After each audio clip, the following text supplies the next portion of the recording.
Hey, this is Johnny Jet. Welcome back to my podcast, my YouTube channel.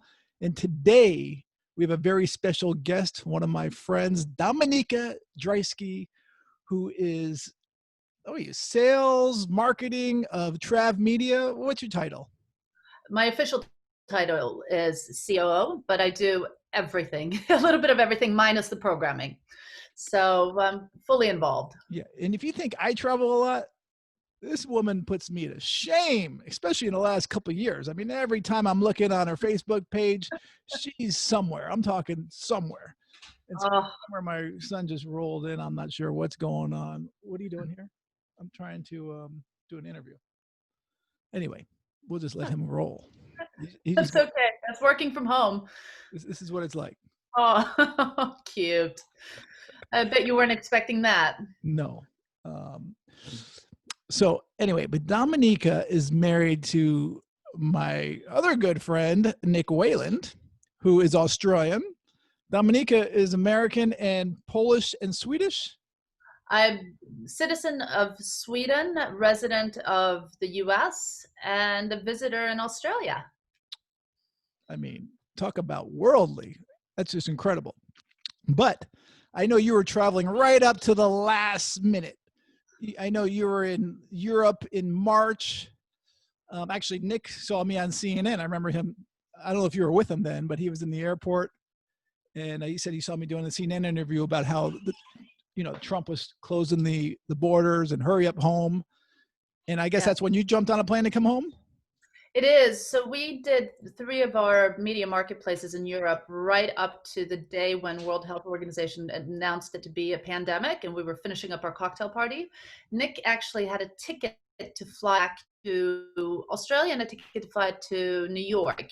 And because of sort of the closures and everything that was happening, and also for the business, we decided that it was best that he headed back to Australia and I headed over to New York 5 months ago.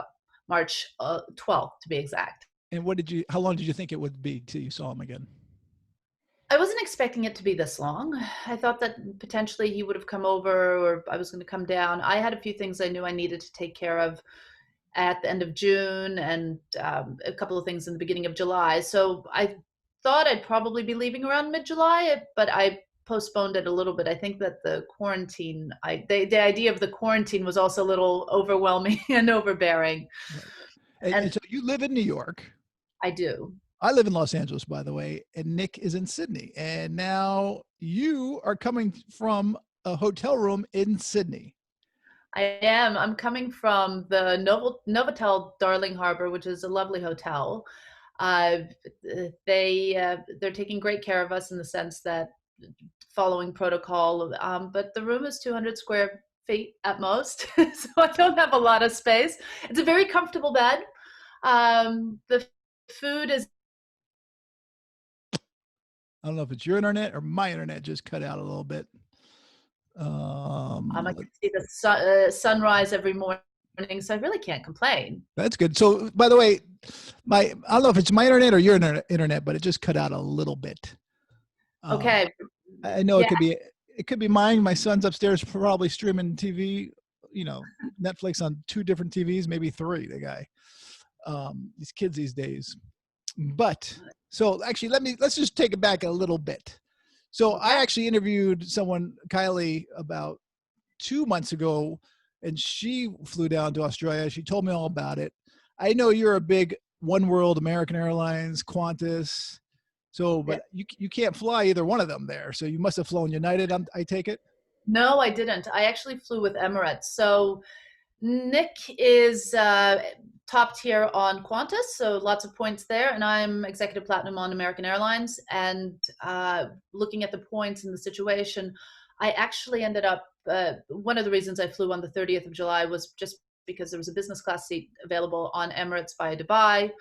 Seemed like the most straightforward and easiest way to go, and Emirates is a great airline. So I've selected that, and I've selected business obviously because my status is valid until 2022. Why spend money when there's none coming in and or very little, and you're not collecting to the next status. So I figured this is a great time to really be able to use those points. Exactly. So, New York to Dubai is 13 hours, 12, 13 hours.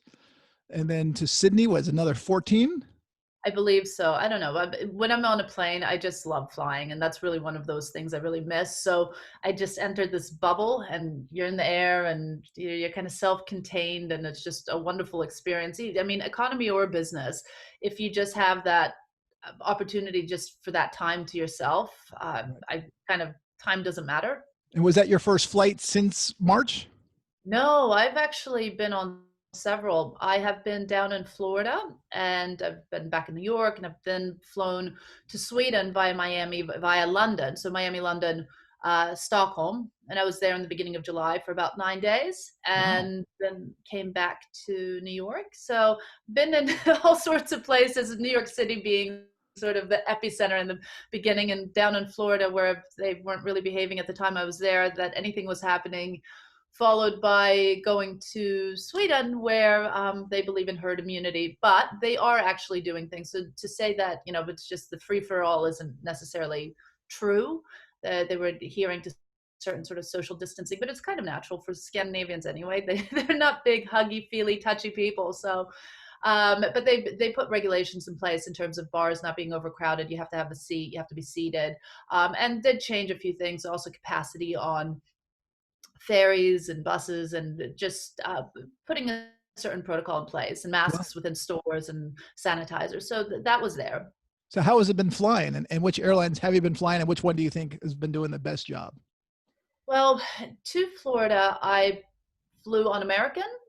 I was upgraded, and first was full. Unfortunately, the guy behind me decided ordering scotches every 30 minutes or every 20 minutes was a great idea, and tried wearing his mask, but spoke with an outdoor voice, and then had it off half the time. So that wasn't really a very pleasant experience. But the flight attendants were pretty good about having their masks on. Once in a while, you'd see in the galley that they'd take them off or they'd switch them out. I'd flown Delta back to New York, and they had the middle seat open. I was in an exit row, and I had the entire row to myself. The plane was fairly empty, so that was pleasant, and everyone had a mask on for the most part. They really try to keep that. Then I flew American to from Miami to London? London. Yes, in London, Heathrow was completely pretty much closed. They were only operating out of Terminal 5. And I was upgraded, so sitting in business on the 777, Was it you was it can't really full? go wrong. No, it wasn't full. It was very empty, Nice. because also Americans couldn't at that point really leave. Right. So you only had people with international or foreign passports that were on that flight, pretty And, much. and were they strict about that when you were boarding? I mean, were they like, "Do you have permission, or let me see your Uh, Swedish nationality"? No, because it's all in the system already. So, my passport's in the system when I book. So it's a Swedish passport. I've got a green card, so I have the ability of coming back to the States.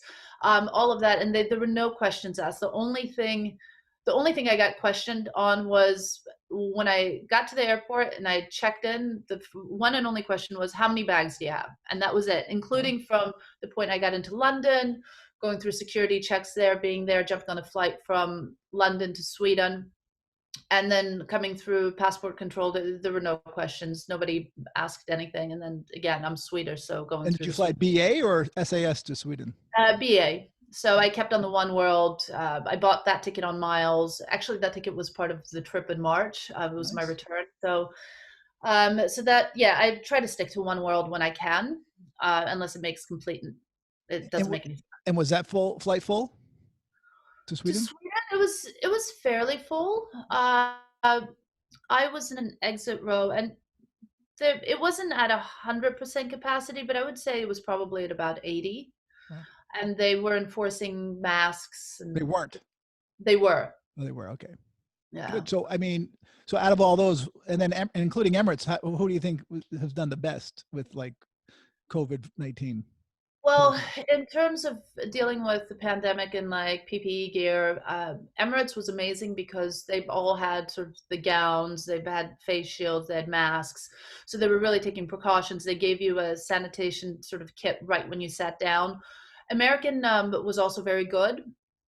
But I think that Emirates took it one step up, though I have to say, out of American, Qantas, and Emirates. If I'm going to fly business, I would probably put Qantas and American on above Emirates, just in terms of the See, product. I preferred it. It was a 777, and it right. was also a 777 when I went to Sweden with, or I guess London with American. Well, American has really nice lie flat seats. In Emirates, they're I don't even think I think they're angled. I haven't flown Emirates in a while, but the time I did fly, it was a 777 from Dubai to New York, and Now it's lay flat. it's not. It is It is, yeah. okay, but it's how many seats across? Is it two, three, It's two? 232. Yeah, 232. The one thing that they don't have, which American Qantas both do have, are compartments to store like small things. Right. They were lacking on that, but the service was incredible. Like everything from my check-in experience, I was having some visa issues and like exemption, and something wasn't right in the passport. It took me an hour and a half to check in at JFK, but they kept me calm. They're like, we'll get you on the plane. I'm sure, you've got all the documentation. We just need to get through to the Australian government and verify certain things. And so they actually finally checked me in 30 minutes before the plane was taking off. And I literally had been there for an hour and a half, and Well, so caring. And then on the plane, they were very attentive. Just the overall experience with Emirates has always been pleasant. I haven't flown them in several years, and it was just a nice reminder to see that that was still and happening. were those flights full to Dubai and then to Sydney? To Dubai, it was full. Mhm. In business, it was full. But to Sydney, no, there's a cap to fly into Sydney. I think they're only allowing 350 passengers from all over the world to come into Sydney on any given day. And so people are getting bumped off left, right, and center. They're keeping the business class, the revenue seats. It's so it seems, I don't know. And then So if, business they full to Sydney? no, there were only 3 people on. There were Wow. about 4 people in first and 3 people in business. And then it was premium economy or economy. I didn't really take a look, but the flight was completely empty. It's absolutely bizarre. I grabbed several sort of photos because I've never been on a plane that's been that empty flying long haul. So it was an incredible experience. And how long was the layover in Dubai? 6 hours, but everything was open. And so the stores were open, but they had masks on. You came into a store, they made you use sanitizer before you could step foot in. Take your And temperature? they did take your temperature, and they limited the number of people that could come in. But the airport was pretty empty. I see. So it wasn't as if, you're going into crowded stores or anything along those lines. And the business class lounge, the first class lounge was closed. Business class lounge was open. It was barely anywhere. And I don't know, John, if you've been to the business class lounge, Yeah. but it's so massive. It almost feels like it's not business class because it's just beyond. Right. And so yeah, so it was very seamless. So, I mean, does it feel like you're flying does it feel like, normal, or does it feel like you're in an apocalypse? It's a little bit like you're in an apocalypse just because there's no one on the plane. Right. Coming into Sydney, it was just bizarre. And then the procedure to get off the flight, they took your temperature as you came off. Then you went through a line, and they did a health screening. And then you went through immigration, then through customs. And then when you got through customs, they proceeded to tell you which bus to go to. And at that point, you still don't know what hotel you're staying at. And got on the bus, sat close to the front. The first few rows are blocked off. And then when the bus driver closed the door, he still wasn't saying anything. I'm like, where are we going? And how many like, people on the bus? 15.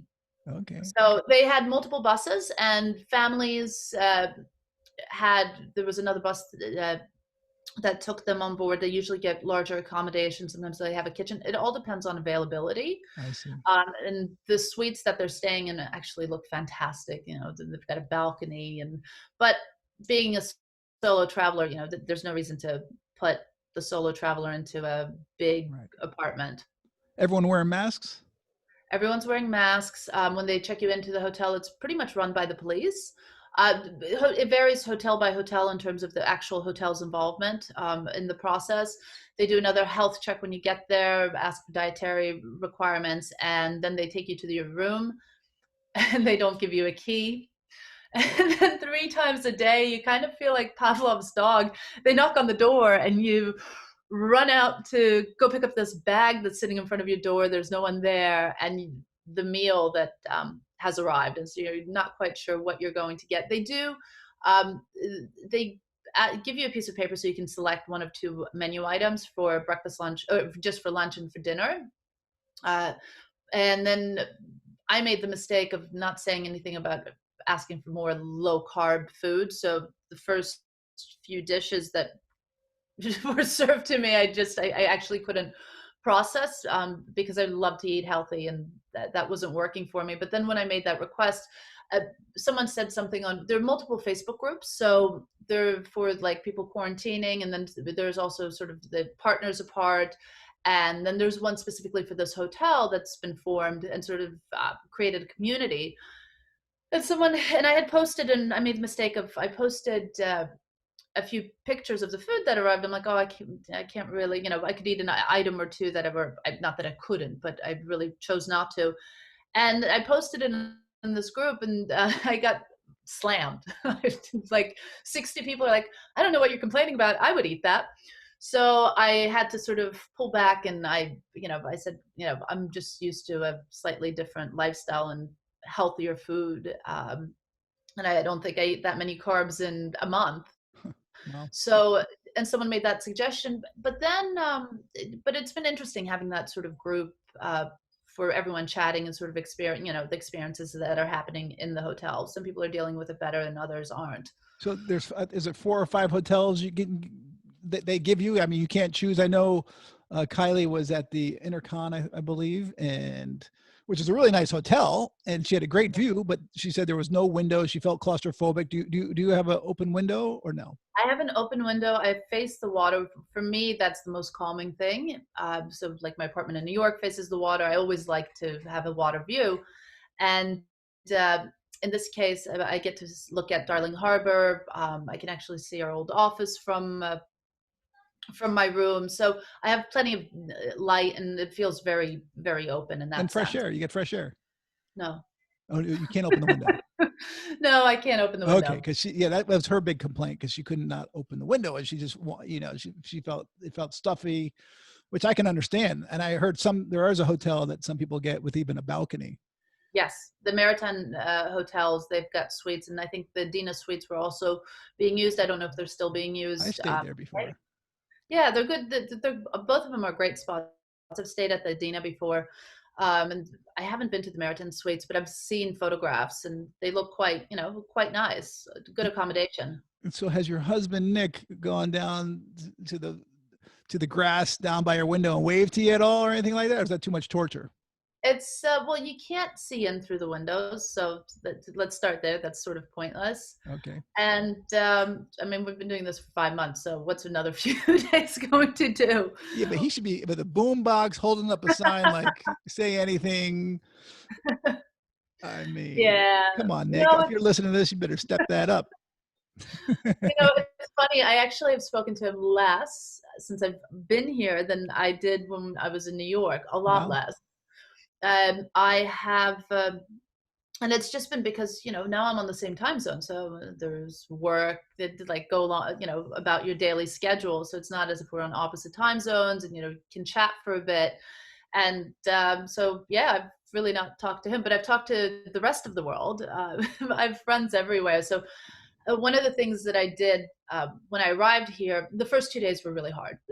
I just wasn't quite processing in terms of how I was going to take this. And the third day, I'm like, wait a second, I love flying. I love being in a bubble. I love being sort of in my own space. This is like being in my own space, but I have a little bit more room. And it just reset my mindset. And so that's been a game changer. So since Monday, and then I started a couple of like challenges, fitness challenges. So I'm like, I have a Fitbit and an Apple Watch. Anyone want to do a step challenge or anything like that? And I had heard that somebody had done a marathon prior. So I'm like, oh, I can't do a marathon. I wouldn't do a marathon in the first place. But I had 10,000 steps, but we started chatting with this group. A couple of people jumped onto it. That we're like, oh, well, we'll set it at 5,000. Well, I hit the 5,000 that first day. I'm like, oh no, I'm going for the 10,000. And I cleared that, and it kind of set the bar for the rest of the group. So so now we're sort of sending photographs as where we are during the day, or Wow. if someone hasn't heard. like if I'm silent, if somebody else is silent, it's the afternoon. It's like, how are you doing? Are you doing all right? You know? So is that And in place? Are you just running in place or walking in place, or are you walking around the room? well, I did a time lapse video. It's absolutely hilarious. I'm And where can we running. see that? Is that on your Facebook or Instagram? I haven't put it up. I will put it up. I'm going to do a larger post at the end of my quarantine, which is the 15th. Okay. And where are you But posting it so people can see it? what's that? Where are you going to post it so people can watch it? I'm going to post it probably both on Insta and on Facebook. Okay. So I'll do that. I mean, it's quite amusing. So it's everything from jumping jacks to skipping to running to dancing. I've been doing a lot of dancing, and it doesn't look good, but no one's watching. And I've found that sort of putting on music in the morning also helps with the motivation. But having the groups have really been we've been motivating each other, and that's been a game changer as well, because it sort of makes us accountable, to sort of complete something. So even like last night, I was not really up for doing anything, and I saw that it was approaching midnight, so made sure I hit that 10,000 step, and I sort of sent it to the group at like 11:59. I'm like, I did it. Good job. Right at the nick of time. So a couple things. So I know a couple months ago, the Australian government was paying for this, and then they changed it. I'm not sure. Do you have to pay for this quarantine now, or are they still paying for it? Mine they're still paying for, because I booked before. It was if you booked before midnight on July 12th, Australian Eastern Standard Time, the government would cover it. So I Right. actually booked multiple flights down to Australia on points. So I have one, and also I was afraid of getting kicked off. So I have the opportunity to be able to sort of jump on another one if I had to fly back to the States for something and then come back over. But otherwise, it's now $3,000 for the first person, and then it's $1,000 for the next adult, and then $500 per child. So it's expensive. That's in Sydney. I think Queensland's different. I think, well, Victoria's not taking any flights at the moment. I don't know if you heard about what happened there, Yep, but for sure. They just closed. They closed up. They closed up like 3-4 weeks ago now. well, there was a breach. There was a breach in the quarantine hotel. One of the security guards was having some Sex. I heard. relations. Was he having sex with a lot of people?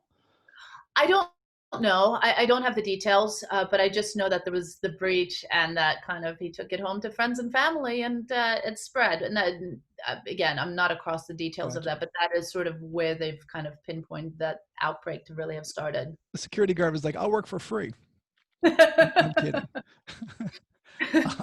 um, and so when you arrived, did they test you, or did you have to do a COVID test before you even got on the plane?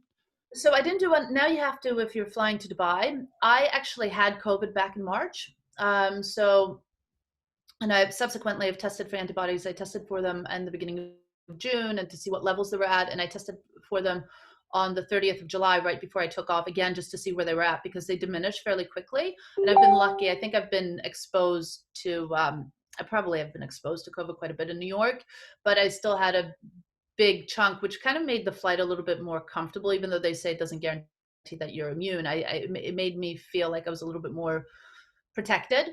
But when you get to the hotel the next day, they come and they do a test, and then they do a test on, I'm going to have one done tomorrow. And if everything is clear, they release you after 15 days. So it's 15 days, 14 nights.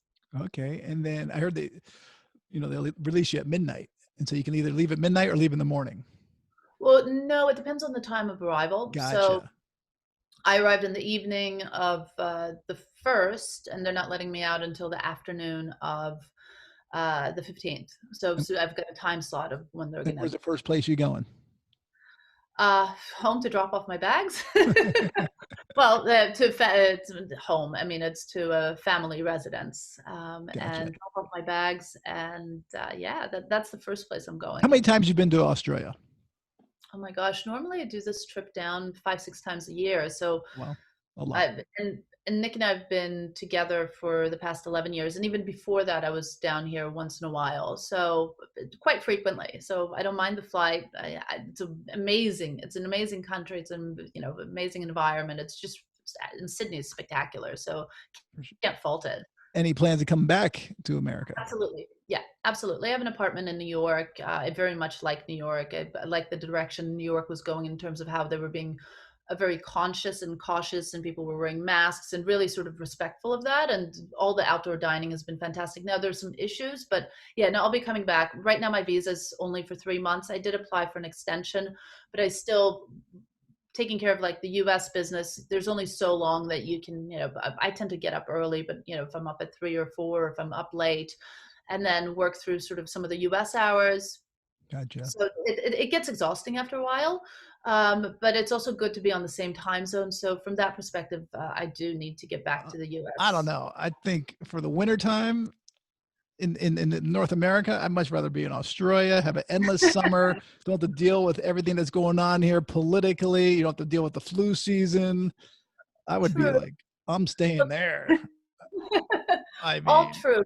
I love the winter. I absolutely and I love winter up until sort of New Year's in New York. I think that it's charming. And I mean, technically winter doesn't start until what, the 21st of December. right. There's something that's charming and warm and sort of embracing that you don't have here for the holidays in the same sense. So My wife feels the same way, but I grew up in Connecticut. Come January 1st, it's like depression until, end of March or April. And then, then you're in a great mood because flowers start blooming. It's getting warm. You made it through winter. But so you had COVID, and how was it, by the way? Was it rough? I don't recommend it. Let's start there. But I've heard of people, and I've actually even have a friend who deliberately got sick to get the antibodies. I was How'd lucky. They do? My friend that got sick, and then he went and got tested, and he was like full blown COVID, but he had no symptoms. He's like, I was tired one day. So he quarantined, but he literally had no symptoms. Wow. I had a mild case, but it went at me. I've had body aches for a couple of days and a fever for a couple of days. And that's when I went and got tested. And first they test for the flu. There were only like 4 COVID tests available. I'm like, I'm high risk. I've come in from Europe. Nick's mother was coming back from a trip, and he was staying with her.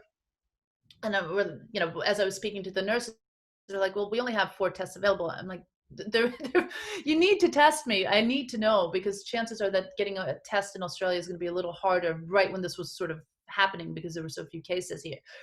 And so they did test me, and then I was feeling it in my kidneys, like the body aches. And then on the Saturday, the fever disappeared.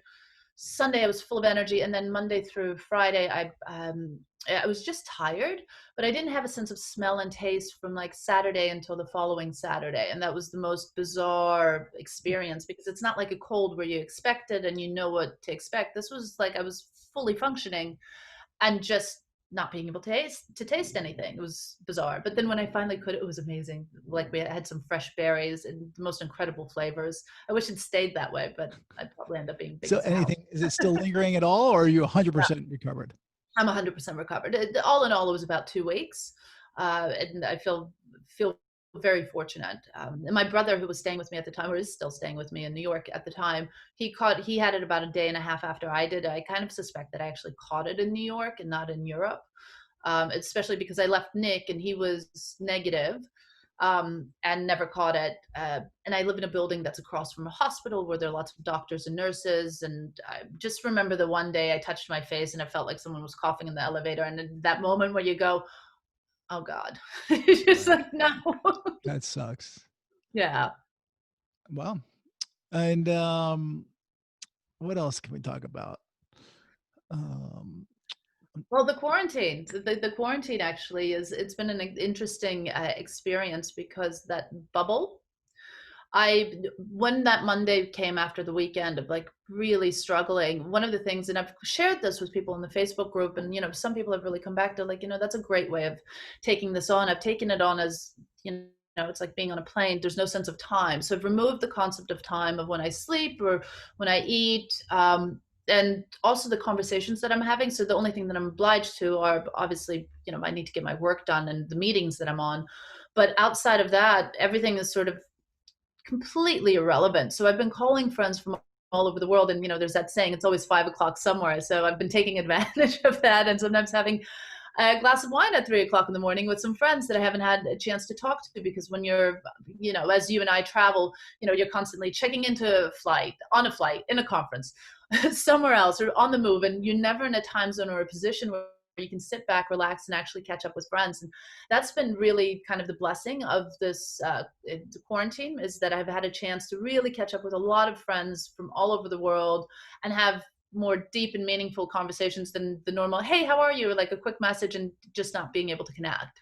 Right. I agree with that.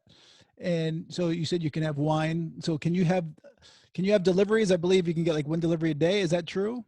It is true. So you can buy like a bottle of wine from the hotel, which, because I didn't really care for it, it's gone down really slowly. I did come in with a bottle of gin, thinking that I might have like a gin and soda, a day. It's not something that I would chug on any level, but I've had one, and then I've had, I haven't been able to drink it quickly, but then I've had some friends that have dropped off wine, and they've actually been fairly liberal here. So a friend of mine dropped off some wine yesterday morning, some great bottles, really thankful for that. And so they brought both of them up to the room. I didn't think that they would. So that was lovely. So do they You wipe can, it down, or what do are you they, mean? What, are they worried about the person dropping it off having COVID? I guess not, because there's so few cases in Sydney. yeah, yeah, they're not worried. But they think they drop it off curbside. But yeah, I've no idea if But can they you get do. DoorDash or whatever the You delivery can, service yeah, is? Uber Eats. So you can get Uber Eats. I got really lucky. So my friends, I was sending by like private groups, I was sending sort of some of the pictures of the food, and I'm like, oh, what is this? Why? And by day number 2.5, well, I had a care package dropped off, so I've got a microwave so I can reheat some stuff and some fresh fruits and vegetables. But another friend of mine shared it with her friend who's a chef, and he has subsequently come a couple times a week or a few times a week to drop off some freshly prepared food. So I have 3 meals a day that have been prepared by him. So I feel really spoiled and really lucky. Wow. So, and that's all because of just friends, and yeah, the really nice care package, I would say. That's awesome. I Yeah. mean, do you feel like you're in prison, or are you, No. and there's a guard outside the door? There is a guard outside the door, and Is this they're in the there. hallway for everyone, or is there one like every door? No, there's one per hallway. Okay. And well, I assume that there are in other hallways too. That's what I'm gathering from the conversations. And what they do is I feel like Pavlov's dog. They knock on the door, and there's a brown bag of food. So I run out there, and I still get the hotel food. There's like one or two items that are just quite nice. And but I'll pick that up, and then I'll put it back out after I'm done. And at that point, I don't see anybody. So it doesn't feel like one's in prison. Oh, well, I wouldn't know because I haven't been. Let's start there. But Good point. I imagine it doesn't feel that same. It doesn't feel the same. And it's actually been quite comforting not having to really adhere or do anything outside of picking up the food, putting it away, and making my bed. And that's about really all I've had to do. So now I'm wondering how I'm going to adjust to the real world, where I'll have other responsibilities, and sort of I have to adhere to a normal time frame or like schedule, which I haven't had to do here, and it's been wonderful. So there's no housekeeper service. No, they brought fresh linens in yesterday, so you have to change all your linens, and well, you don't have They just to, drop but it. They don't make it for you. no, they don't. So Okay. they don't vacuum and anything So like once that. a week. Once a week. Okay, good. Hey, Yeah, that doesn't sound too bad, especially because they're paying for it. exactly. Um, and before we go, I know you don't know what it's like in Sydney right now because you haven't been there, but I've heard from other people aren't really wearing masks because there's so few cases. Is that still true that you hear? There've been a couple of outbreaks. They've closed the borders. There've been some breaches in terms of quarantine. And up in Queensland, Queensland's closed off its borders, so you have to quarantine if you come up there for 14 days. Victoria is completely closed down, so there are no flights coming in. In terms of masks, I've looked at the bridge because also overlooking Darling Harbour Bridge that goes from one side of Darling Harbour to the other, Nice. obviously. And I can't say like at a glance now, I don't really see anyone wearing a mask, but I don't know. I haven't been to the outside world yet. Right. There's actually a couple of great webcams, by the way, of Sydney. So if you go on a YouTube, there's an Earth TV channel that has every 15 seconds a different city around the world, including Warsaw, Poland. But they have Sydney now. But there's also a Sydney webcam, which I'll send you. I wrote a post on it. It's beautiful. It's one of my favorite webcams of all time, and it's live, and you can see everything. You can't really see people too well because it's up high, but that's something to check out. But you know, talking about Sweden, when you were in Sweden, were people wearing masks? No, no.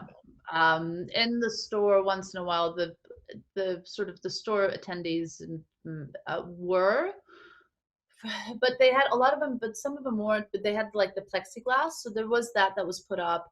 They did do social distancing in terms of like not packing the bars. You would be able to. You had to have a seat. You couldn't just go and stand at the bar or stand at the crowded place. So they did that. They limited capacity on public transport. And then it was, one of the things I did was I got there, and the reason I went was my grandmother's 93. She still rides a bike, does 5K a day, but I didn't want to stay with her. So I stayed in Stockholm. She's right outside of Stockholm, and I stayed at a hotel for the first few days just so I could quickly get into the station. But then my next week, I stayed a couple days out in the archipelago, which is stunning. If you haven't been, it's just spectacular with a friend. Which And one? then I decided, what's that? What's it called? The archipelago, the Swedish archipelago. Okay. Yeah. So I mean, all I've the been to islands. Boxholm. I've been out to some of those. Yeah, I was actually, my friend lives in Vaxholm, but then we went even further and had a lunch out like 2.5 hours outside of Okay. Stockholm. It's One of beautiful. the, I mean, in the summertime, it's absolutely stunning. yeah, it was spectacular. So I had a chance to do that, but then I decided to stay in an apartment in Old Town. And normally in the summer, Old Town is just packed with tourists. And having grown up in Stockholm, it's not like I need to stay in Old Town. I grew up there, and I decided to stay there. And it was fascinating because there were no tourists. It was so None. quiet. None. No tourists. I feel really bad for all the shop owners that depend on tourism and Right. depend on the season to really sort of it's their peak season. But I was sitting in like the Old Town Square, and it was just desolate. I mean, some of the photographs I took, I don't think I've posted them yet. Um, but yeah, I've never seen anything like it. And I've been around for a long time. I go there several times a year, and yeah, it was bizarre. I mean, it's a crazy time, but it's also a special time. Yeah, I mean, I think people will look back and be like, how great was it not to have tourists for a short period of time? Hopefully, it is a short period of time. really. But I mean, so have most of your friends and family in Sweden have had COVID? No, none of them have. Touch wood. No, none of my friends. One of my friends has, but nobody else. None of the family. The only person in my family was my brother who was staying with me, and myself. I've had friends throughout Europe that have had it. I've a lot of friends in New York that have had it. Yeah, there've been some really bad stories as well. But for the most part, everyone's been okay.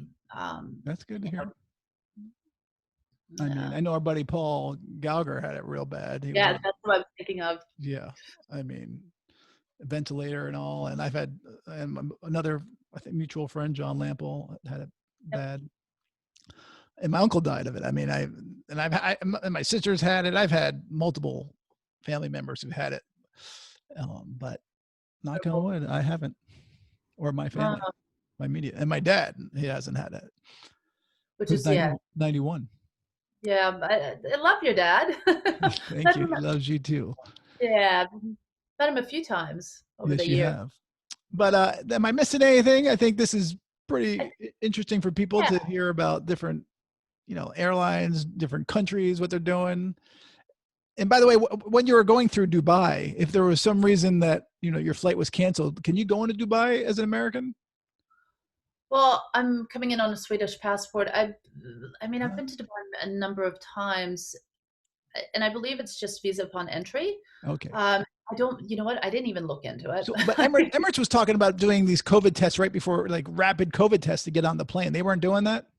Not at the time because I flew July 30th. So now they're requiring, now Dubai airport's requiring that you have a test 96 hours within, negative results of a COVID test within 96 hours of flying. I see. But But I I don't know. mean, I was I don't reading, and I know Qatar Airways, they were giving every single passenger a face shield, but business class passengers did not need to wear a face mask or a face shield, um, during the flight, except boarding, which doesn't make much sense to me. But was it like that on Emirates? Did you have to wear the mask?